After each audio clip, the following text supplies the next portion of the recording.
Manolo Guillén was just an amazing human being. I would call him a saint in the space of how he was dedicated to a commitment and to making the world a better place by his personal beliefs that he was unabashed and unashamed about, and that he was very generous with too when you wouldn't share it. Especially his religious motivation and fervor was in some way shocking and inspiring, because not many people talk about religion and the motivations that he sort of brought to the conversation in a way that he did.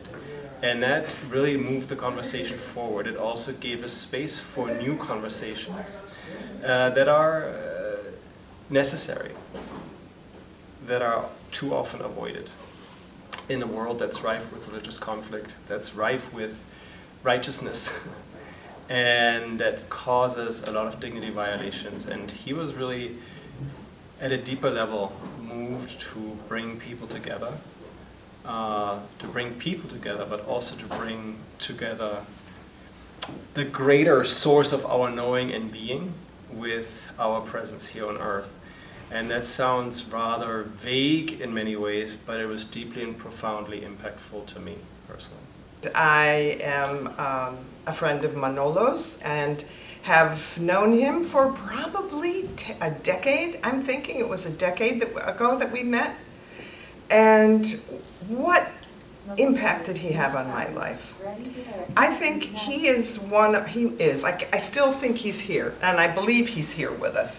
But I believe that he inspired me in a way that maybe nobody else has. And by that I mean he walked the talk of trying to be a loving person.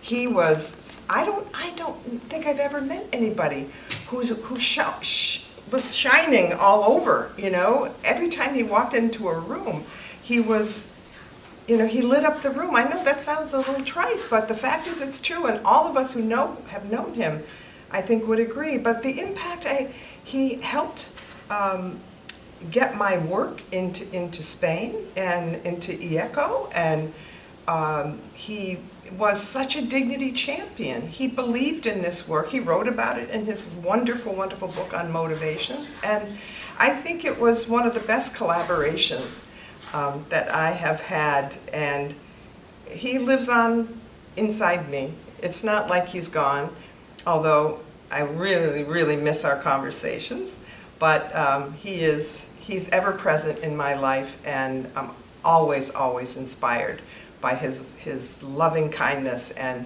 just the way he moved around the world, in the world.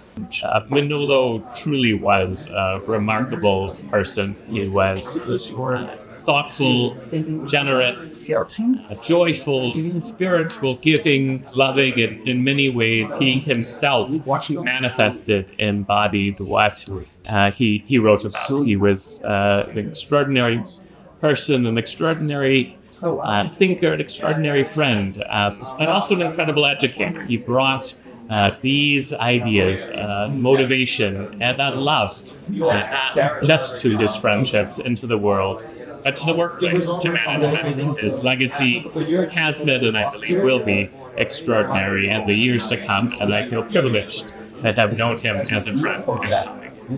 And Manolo was a great, one of my closest friends probably in the last 15 years.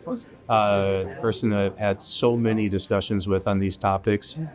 And he was a man on a mission. He was a man who cared deeply about helping everyone he came in contact with, trying to help them to discover higher dimensions, new goals, new kinds of ideals they could discover. I got to see how he lived this in everyday life, and I was always edified by his concern for people and his concern that he do the most that he could to help them.